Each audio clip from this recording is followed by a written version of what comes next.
সোনার ডিম পাড়া হাঁস। একসময় এক গরিব কৃষক ছিল।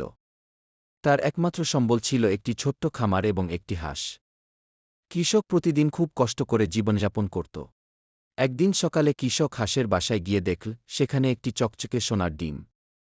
প্রথমে সে বিশ্বাসই করতে পারল না, কিন্তু যখন সে ডিমটি বাজারে নিয়ে গিয়ে বিক্রি করল, তখন বুঝতে পারল যে এটি আসলেই সোনা।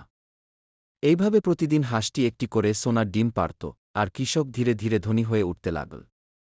কিন্তু ধনী হওয়ার পর তার মনে লোভ জন্ম নিল।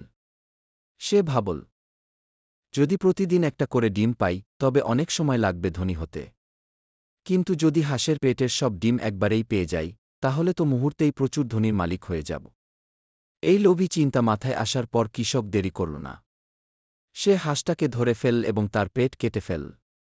কিন্তু হতভাগ্য কৃষক দেখল ভেতরে কোনো সোনার ডিম নেই। হাঁস মরে গেল, আর কৃষক আর কোনো সোনার ডিম পেল না। এবার কৃষক মাথায় হাত দিয়ে বসে পড়ল। সে বুঝতে পারল তার লোভের কারণে সে সবকিছু হারিয়েছে।